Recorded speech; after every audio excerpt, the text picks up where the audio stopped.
There are 1,000 stories in the Envisioner's future. This is just one of them.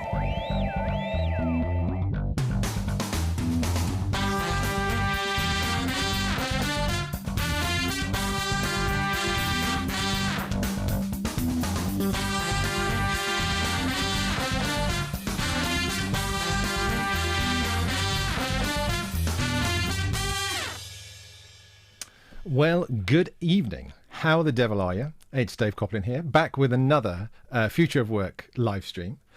This week, we, as you know, continue to talk about dialing into the future of work, and this is the perfect episode to be talking about dialing into the future of work. And it started with last week's conversation. If you remember, regular viewers will remember that last week we were incensed, incandescent, and other words that I can't express on air about this ridiculous rhetoric from the government, a government source, I might add, talking about going back to work or risk losing your job. And we spent much of last week talking about it in the context of sort of regeneration of cities and what it meant to the redistribution of work and wealth. If we don't go into cities anymore, maybe there's a greater opportunity in the towns and in the villages where we live. Fair enough.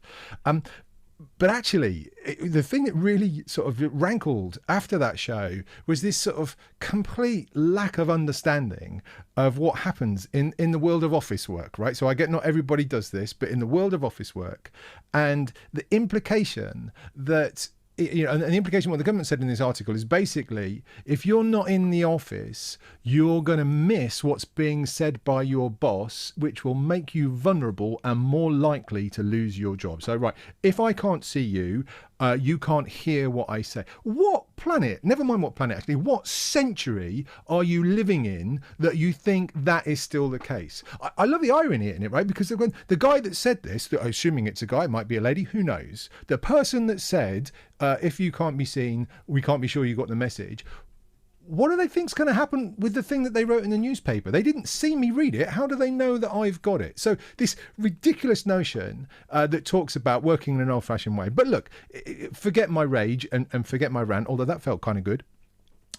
This is about trust, isn't it? And this crucially is the issue of about that's facing the workplace.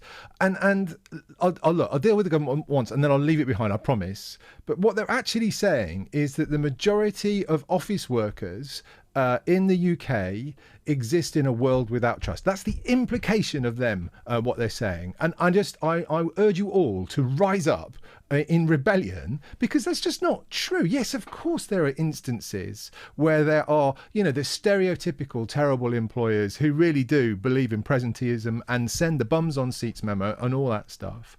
But for the most part, and I know I live in a little filter bubble, appropriately social distance and all that sort of stuff of my own, and I talk to people who live in my world and share my dream.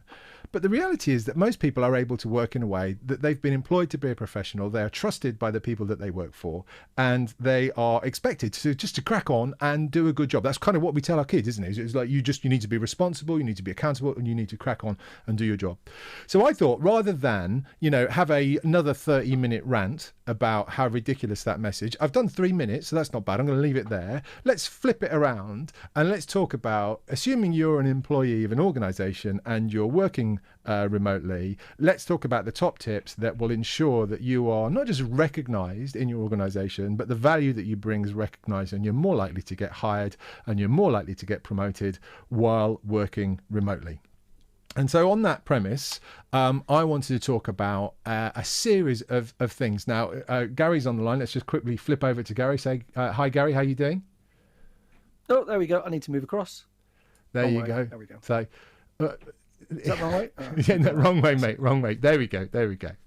And the reason I want to talk to bring Gary in, not only because he's a good friend, but also he and I have worked in and for and with a whole different range of organisations in the UK that have expressed a spectrum of responses to being able to work remotely. So I thought it'd be helpful to get Gary in. We're going to talk about some top tips that we think are helpful. We'd love to hear from you about things that work for you, things that don't work for you, and then we'll see how it goes. So I'm just going to flip back to my first one, and then I'm going to bring Gary back in and we'll discuss. So the first one There's a concept I call play it forward. And it comes from, I'm going to say it comes from Cal Newport and his deep work, but it's something you can practice. You don't have to be remote to do this, but it works really well in things like email.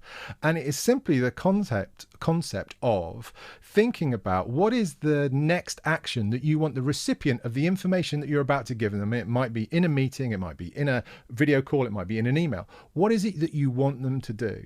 And set that up for the conversation. So let's use the example of a meeting. You know, you've done a whole bunch of work, you've got the board coming together and you've prepared a whole series of materials for them. Send them the materials in advance of the meeting. Set the expectation that they're going to read the materials in advance of the meeting, and then use the meeting to do what couldn't be done without contacting them, without being connected, either remotely or in person, which is to discuss the materials. So send it in advance, set the expectation, and then set them up so they know what they have to do. This is the concept of play it forward. You can do it in emails. A really, really simple example, and let's bring Gary back in, is when somebody says, hey, Dave, I think we should meet to talk about this. You don't go back and say, yeah, that would be great. When would you like to meet? You go, yeah, that would be great. I'm available at these times. Let me know which works best for you. So immediately I've set it up so I can move the thing forward. So the purpose of play it forward is about winning trust of the people that you work with. And it is about being proactive, but it's also showing that you understand what's going on. Gary, what do you reckon? Play it forward. Is that going to work for you? It's good discipline. One of the things we've talked about over the last couple of shows is about how working remotely changes things. So if you're working remotely, you can get by half an hour meeting that isn't particularly productive. You know, you can sit there, you know it's going to end. When you're working remotely, that time is going to drag on. It's also going to mean that the people on the other end are going to start multitasking. They're not going to be paying attention. So a couple of quick tips. One, be very focused in terms of what you want out of that meeting. Don't set an hour-long meeting up for a chat. Go in, as you've said, play it forward with a very clear agenda of what you want. If you do that, that means that you're going to be very clear about what is expected as an outcome. And that also means that the person going to the meeting understands what they have to do in preparation for that meeting. If you need a decision on the document, you need an approval, then they need to have read it. So spell that out. You know, you make the meetings productive by owning them and planning them. That's the first thing. The second thing is, with meetings, it doesn't need to last as long as the meeting is booked for. If you can do the meeting in 10 minutes, do the meeting, give them the time back. You will always get acceptances if you get a name known in your company for closing meetings early because you've got the thing done. Likewise, if you start overrunning on meetings, you're going to find people dropping off. You're going to find you lose the attention of the group. So a really good discipline is to start to A, plan your meetings, and B, be very clear about what you want, and then C, as soon as you've got it, close the meeting down. Thank you very much. American phrase coming up. Let me give you some time back here and go. That's it. If you want to chat, that's okay. But if you want a decision, as soon as you've got it, a sales guy will tell you this. As soon as the customer says yes, shut up. It's the same thing in a meeting. Get what you need, move on. I think the principle that makes this work is it shows that you understand the outcome that you're trying to achieve. And let me give you another really sort of trivial example. Things not to do, right, is, when you send an email, when you find yourself sending an email and you end with the phrase, what do you think? Or what do you reckon? Just don't send the email, because what you're basically saying is, I actually can't be asked to think about this, so I'm going to offload that, I'm going to outsource that sort of problem to you, and then just tell me the answer when you're done. It's like a classic sign, and we all do it, right? We all sort of, I'm not sure about what the answer is, but there's a different way to phrase it. You might want to say, look, here's what I think we should do, but I'd be interested in your opinion. That's a completely different thing. But in every one of these examples, all we're actually doing is we're showing the organization, you're showing your boss, you're showing your team that you know where things are going. You know where you want to take things to. So it's just about connecting the dots and being proactive rather than sitting there and waiting to respond. And remember, look, these tips that we're giving you, these are tried and tested as far as I'm concerned. I've been doing them for the majority of certainly the latter part of my career. But these are the things that you do above and beyond what everybody else does that get you noticed in the right way, that changes the dynamic of the organization that you're in. And we'll come back to what to do when your boss is a bit of a dick as well. So excuse my French, but we'll talk about that later. But it's just showing that you get it and you're there to facilitate the progression of the organization. Email's a classic example. What else can we think of with Play It Forward? Because it kind of teases us up to the next one. But is there anything that we've missed? I think just picking up on something you've just said, if you want a decision off your boss, you can go in and go, I'd like to talk about this, and you've got a number of options. Bad approach. You're forcing your boss to do prep. You're putting him on the spot.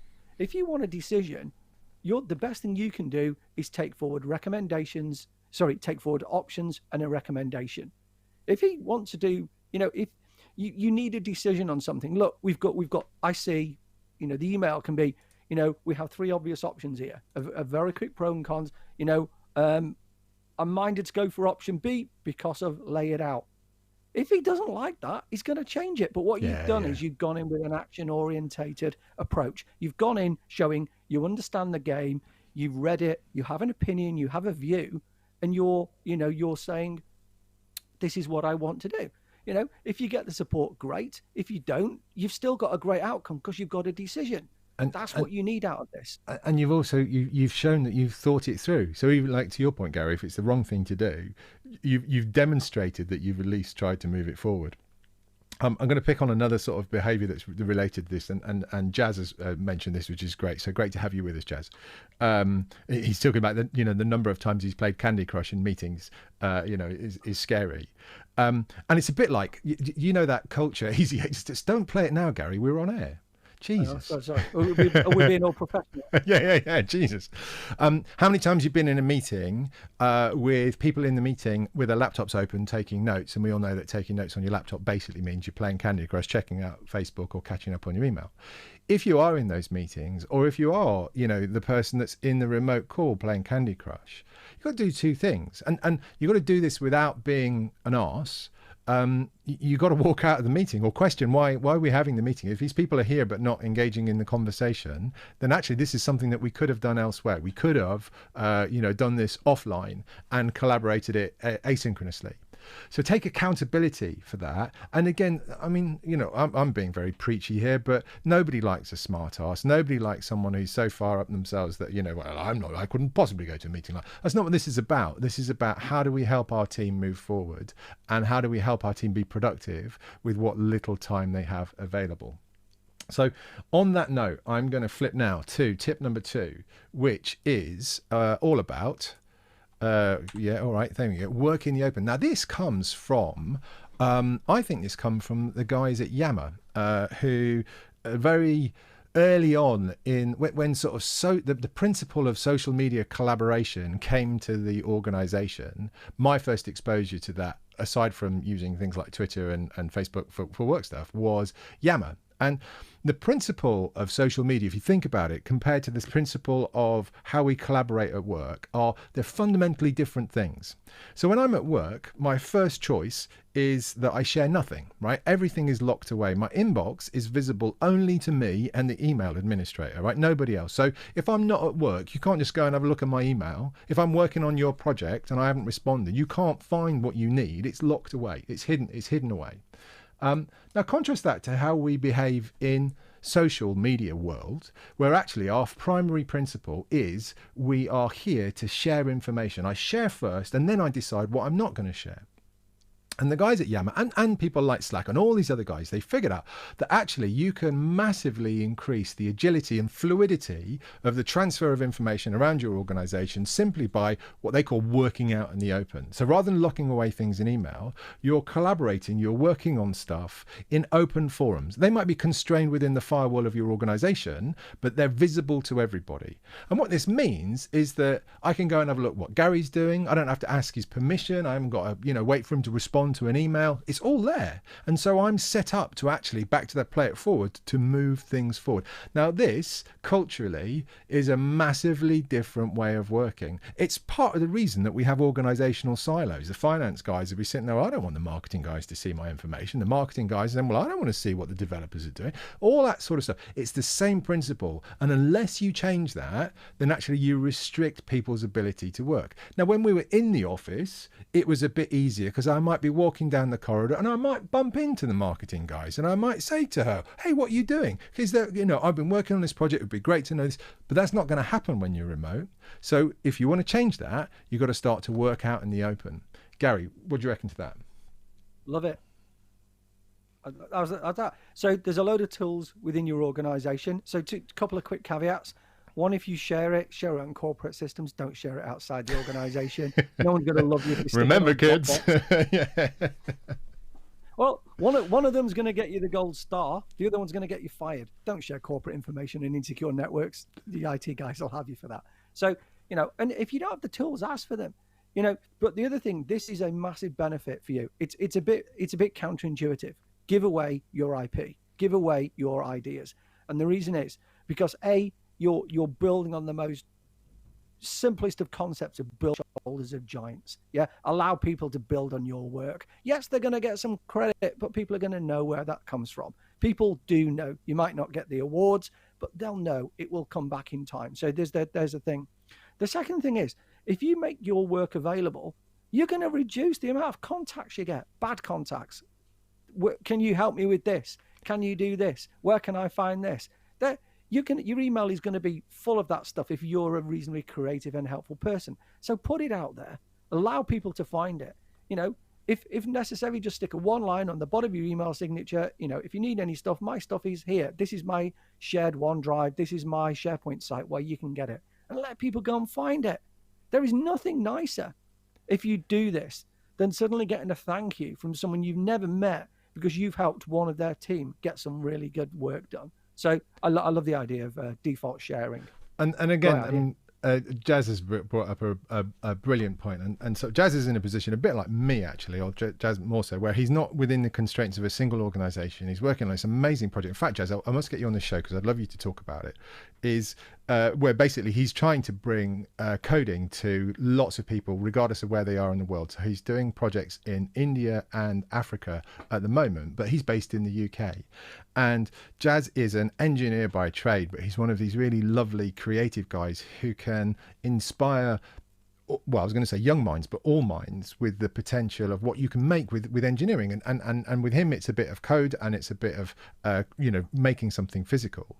But he's working on this project and he's learning, how do I do live streaming? How do I do coding when the kids that I want to be in my class are thousands of miles away in a different time zone, speaking a different language? And what's lovely about the community that we live in, and it's a bit like how you and I are connected, Gary, even though we don't exist inside the same organizational silo or even the same organization, we're still able to collaborate and talk to each other. And simply just because Jazz has put that question, hey, how do I do this? Or here's what I'm up to, all sorts of people then pile in with what's going on. And look, we've all seen this in our own personal lives, in social media. When you're organizing that family get together or the night out with your mates, do you remember those? Or whatever it might be. You see what happens when you put the information, make it available. Now, you made a very good point early on, Gary, which is, the difference between corporate collaboration and social media collaboration is just that you be really thoughtful about what you don't share rather than be thoughtful about what you do share. And I think as we get better at that, and I would argue that in our personal lives, we've got loads better at what we're prepared to share and what we're not prepared to share. And it's just transferring that into the world of work where I think that starts to make the most difference.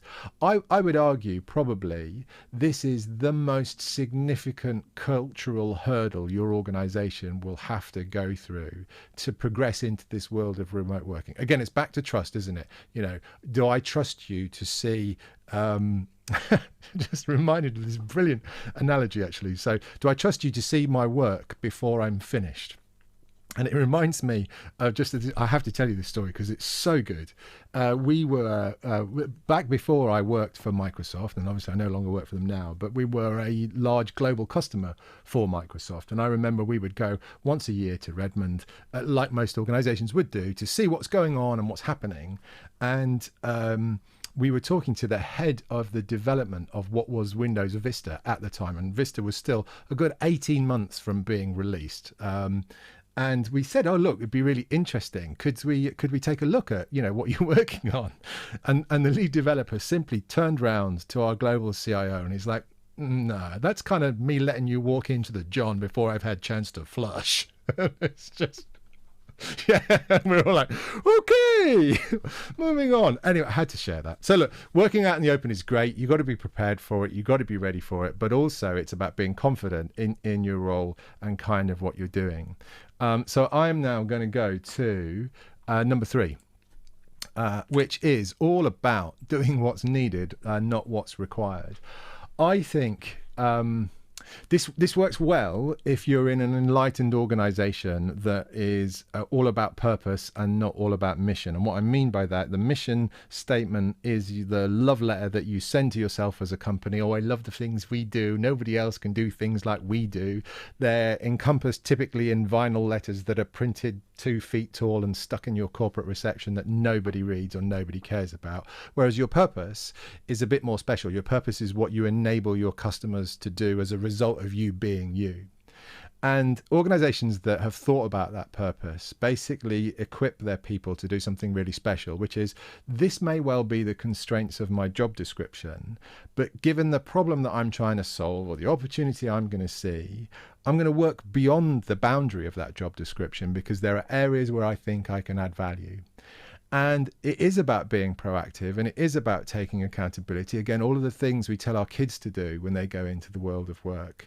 But it shows that you're proactive. It shows that you're creative. It shows that you understand the direction of travel and you're willing to get engaged. There's a fine balance, because you can sometimes, if you get too far from your job description, or worse still, you do that stuff and neglect what you're supposed to be doing at the same time, that's when it doesn't work. But actually, it's this whole concept. It's a bit like technology evangelism in my mind. It's this concept of enchantment. What is it I could do to go one step beyond what you think I'm about to do that will make you think, bloody hell, that was amazing? That's this whole principle. Do what's needed, not what's required. Gary, what do you reckon? So I think we should come up with a warning. We've not said this right from the start. There's one warning before you do anything creative. Do your day job, put the work in. The creative stuff has to come on top. It really does. You know, if you want to destroy your reputation, remote working, start to ease off. It will be noticed. You might think that it won't. It will. Now, the is balance. But the balance means that you keep this. You keep it balanced. It doesn't mean that you're not seen, you don't need to be around. People are going to know. And this comes into this is actually is magnified when you're working remotely, and I'll get to the point. So the point is, when you're working remotely, one of the things that becomes really critical is your output, is what you get done, not what you do, because people can't see that. It's what you get done, which is why what really matters is, when I say put the work in, I mean, make sure you're closing things down. Because just working, getting the stuff done, you're invisible. You're not going to be seen. So a couple of quick tips. One, be very clear when you start some work what is needed as the end deliverable. The second thing, and this is really critical when you're working remotely, get used to doing iterative drops of content. So because you're remote, you're going to have less interaction with other people. So rather than spend a week on a document and then go, ta-da, it's ready, and risk missing the point. At the end of day one, go, right, this is what I've got. Here's the structure. It's only day one. Have a look. Day two, come back. So one of the things that I would really advise when working remotely is work iteratively. Get used to sharing stuff. And you know, hands up, I'm really bad at this, which is why I'm calling it out, because you have to point a mirror at yourself and do it again and again. I like looking and going, no, I can make it better. I can make it better before I share it. Wrong approach. Get it good enough. I mean, good enough can be 1 page of a 20-page document. Clear the key points that you need and then iterate. You know, I'm a product manager. Ship and iterate, and it works on a personal level as well. It comes to trust again, though, doesn't it, Gary? Because I think that's one of the barriers to wanting to be iterative in that way is, like, I don't want you to, this is back to that example, I don't want you to come into the John before I'm ready, right? And so it's breaking that, or at least working in a trusted space so that you know that I'm not done, you know that I've just begun on it, and you know that there's more work to be done. I want to come back to actually where you started, and I remember it was you that introduced me to the concept of the job tax. And you would often I mean, I don't know about you, Gary, but I lost count of the number of times that I have found myself not doing the day job because I'm too busy chasing shiny pennies. It's kind of an evangelist's curse, right? So you always end up in that place. But, mostly you pull it back.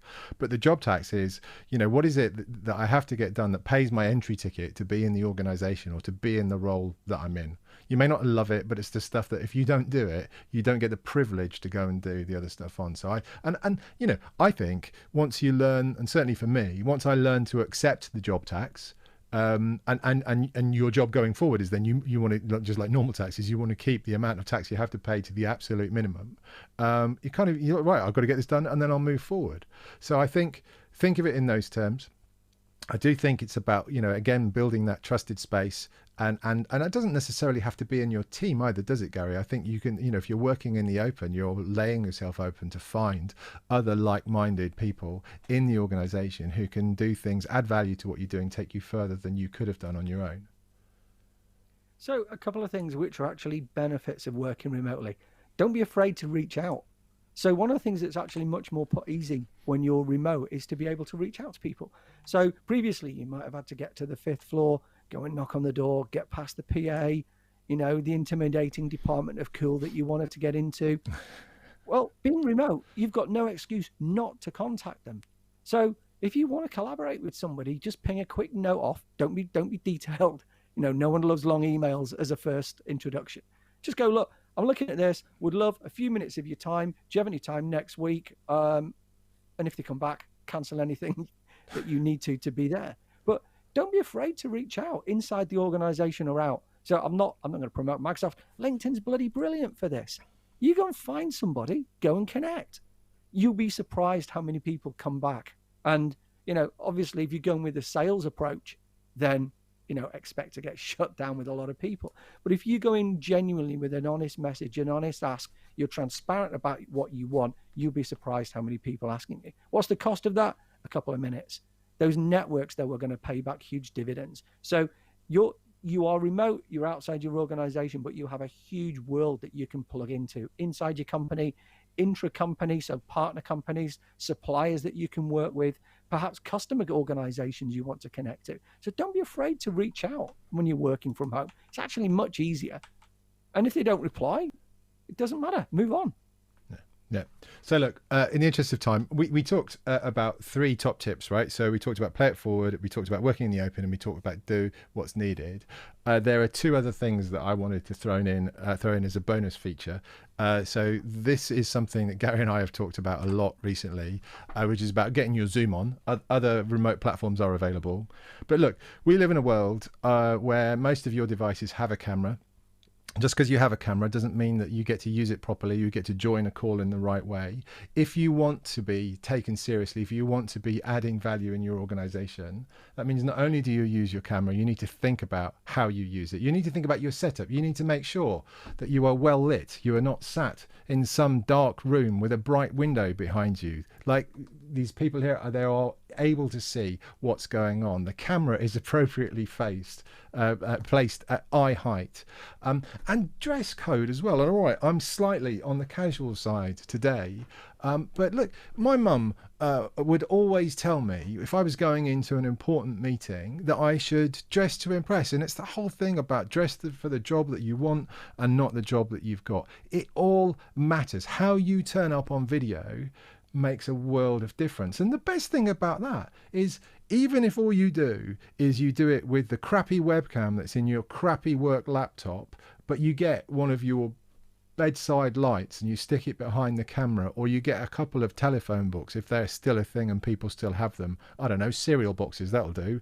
raise your laptop up, that is a massive start. You don't have to go to the same extremes that I've gone to or Gary done to, but it makes a difference. You scan through those Zoom calls and you see those little postage stamp size people. Who stands out to you? Who is there? And if you're there along with the things where we talked about being proactive about play it forward, and you're working out in the open, and you're facilitating what people can do, and you're looking like, bloody hell, she's the part for this, he's the part for this, those are the hallmarks that get you noticed. Gary, I know you feel strongly about this as well. Just passionately. I mean, we've said it so many times. Do not ever, even in meetings where you don't think you're going to be using video, never, ever, ever wear pajamas. And this is serious. And it comes from having been close to getting caught and actually having seen other people do it as well. So I was on a call. We're regularly, it's a no video call. It's one of those where there's a lot of people on. We have a new manager joins. He goes, right on, I'm not seeing everybody. Let's do videos on. Yeah, okay. So you slide the little protector back, you enable it. Okay, no problem for a load of people. Yeah, John doesn't do his video. I got a problem with my video. How does that look? No, he hasn't. There isn't a technical issue, because you can check with you've called IT. What he means is you're not professional. Either your background's not right, you're in your pajamas. Even if he wasn't, it's sending the wrong message. It's really basic to sort. So, one of the things we said in one of the first of these podcasts was, one, when you go to work remotely, go to work, get showered, get dressed, get ready. Don't need to wear a suit, but be ready for that video always going on. If you're at work remotely, you're still at work. So physically and mentally get ready for that. And always expect the webcam to be asked on. Exactly. You don't, it's a norm. But, if you're a manager, sometimes offer it and go, look, we don't have to share, but so you can see my face genuine. We're humans. We like to see and read faces. If you're a manager or a leader in an organization, it's your call. Put the webcam on. You don't need to it. But what you're doing is you're building trust. You're showing transparency. And there's one thing you said about the laptops. If you've got a webcam on, look, let me show you the diff between a webcam and not a webcam, why that matters. Okay, so Dave, we're having a conversation. Yeah? Webcam off. Yeah, absolutely, Dave. Couldn't agree more. This is why. So if you want to build trust, show your face. No, exactly. And I mean, there's another benefit to this, and if you remember when we had Tony Crabb on talking about how to make the best of, in a world where your physical space is shared between work and home, actually getting dressed for work gives a signal to your body that you are working, and then getting changed when you're finished working is a signal that you're not working. And it's actually really helpful in maintaining your sort of work-life balance, which is really, really helpful.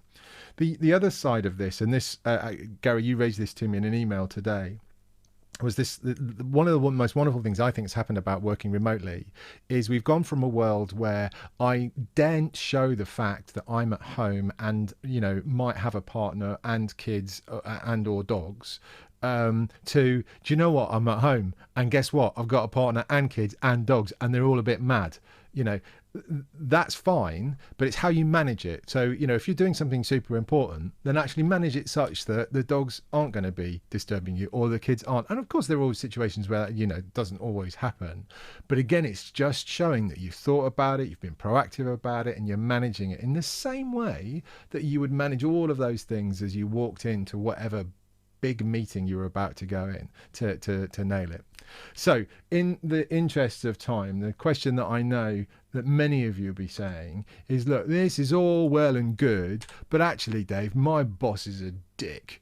And this is never going to work, or the organization I work for is never going to do this. And I get that that's a real thing. I would argue that it's probably not a real thing to the extent that some people would have you believe, but there are things that you can do.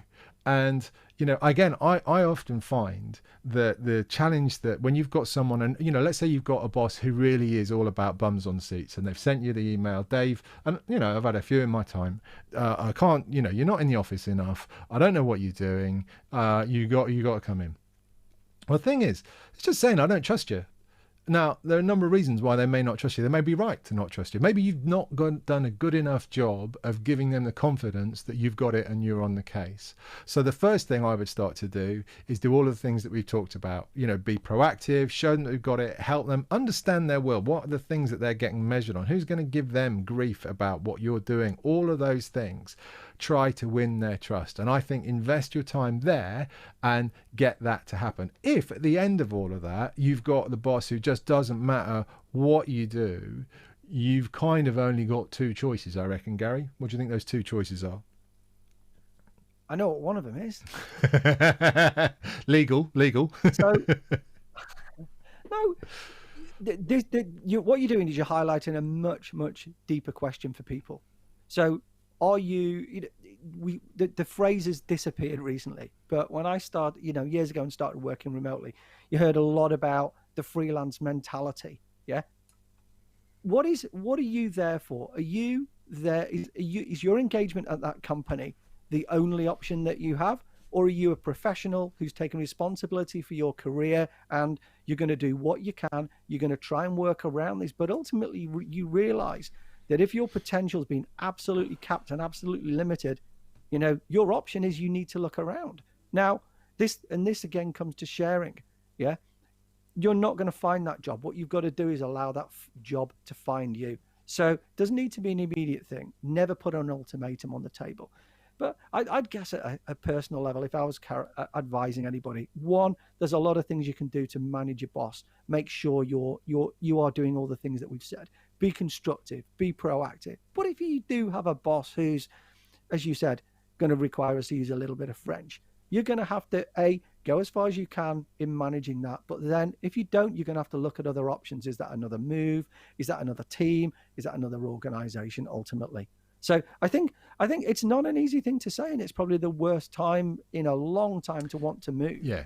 But if what you do not want to do is look back in 5 years and go, that could have been me. That job wasn't working. Do everything you can and then look to move. Now, looking, one really quick thing, because I often get asked about this. Should I apply for this job? Because of, what do you mean, should you apply for it? You don't even know whether you're going to get past the first 300 CV sifts that they're going to do. There is no decision to be made about moving a job until you've got a contract and an offer on the table. So if you're not happy, start to have that conversation. You may be brought back down to earth. You don't get any offers, so suck it up for a little while. Build those skills. If you're as good as you think you are, if you are going to be creative, those offers are going to come in. At that point, you have a decision to make. And you have an option. You have a low or a very low risk option to take.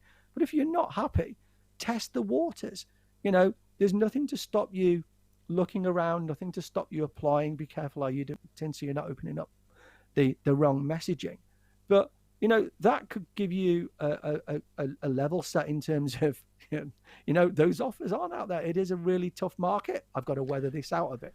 It could be, those offers are coming in. And you've got options, but don't sit in the hole and stay there. But on that, Gary, I think in the majority of cases, when your boss is a dick, pardon my French, you just haven't won them over yet. For the most cases, there are always exceptions, but for the most part, those people I think typically are waiting to be won over, and you can win them over by winning their trust, showing them that you get it, showing that you can deliver what's needed to make things happen, and work around them in a way that's supportive to them rather than destructive to them. Because like you, they're going to be sitting looking at the same bloody job market, and maybe sometimes your boss is a dick because their boss is a dick as well, right? So that exists. It's a great point, Dave. One really quick thing: if you want to be great with your boss, make your boss look a hero. And this comes back to messages all through the last half an hour. Give it away. Give your IP away. Give your work away. Let your boss pick it up and represent it. Because if you made him look good, if you're doing everything you can to be a low risk, high performing, reliable employee, you are not going to be the focus of his negative attention. He's not going to want to rock that. So, think about what you said. It's about flipping this around. So if you want to manage a boss who micromanages, make sure you're playing that game, play along with it and deliver on time, deliver what's being done. Over time, you'll see that trust increase and that micromanagement will ease. It really will. If you've been asked to do something creative, think, can I take a few hours out over the weekend and really knock the socks off with this? What are you delivering? Are you delivering average? Are you delivering enough? Are you delivering great work? So there's a lot of things you can do. One really critical thing with any manager, don't deliver late. It's not an assignment at school. You're not going to get marked. What you're going to do is you are going to obliterate that trust. You don't know what your manager has already promised from that work. So you might be compromising his position by not delivering. So number one, never, ever deliver late. So It's nothing surprising here. Deliver great work the best you can in the time that you've got, considering if it's important, do a bit more. Deliver great work, always support your boss.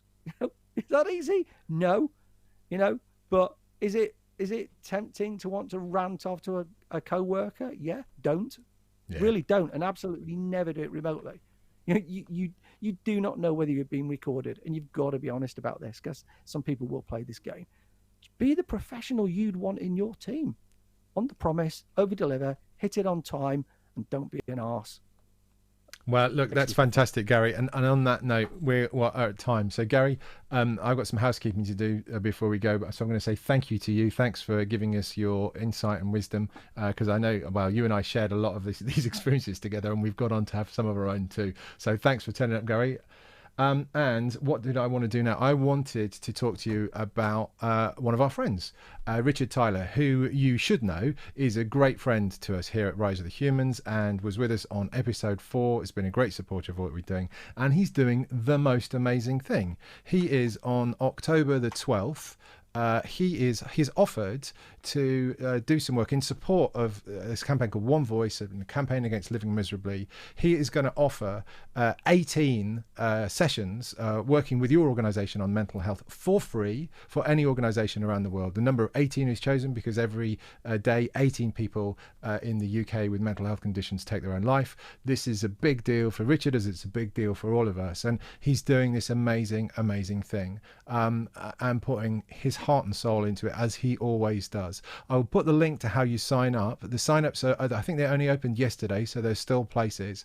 But again, he's doing 80 30-minute keynotes for organizations around the world based on how you help and manage mental health and well-being in your organization. What an amazing guy for doing that. Then it leaves me to say thank you to our sponsors, treble3.co.uk. You know them, you love them. They're the best in digital print. They're the best in all things digital. They know what makes things work. They can work their way around PowerPoint and like you wouldn't believe. But don't ask about Illustrator or freehand, because that's a conversation that never ends. 25 years, I think, and still counting on that one. So we love them for supporting us. We would love to get your support for our lovely little initiative. If you have liked today, give us a like. If you've got comments or suggestions, thank you, Jazz, for joining us and giving us those. We'd love to hear them. Subscribe to us. It's all good if you do that. Thank you so much for joining us. We will see you again next week with another Future of Work special. Thank you so much. See you guys. There are 1,000 stories in the Envisioners' future. This is just one of them.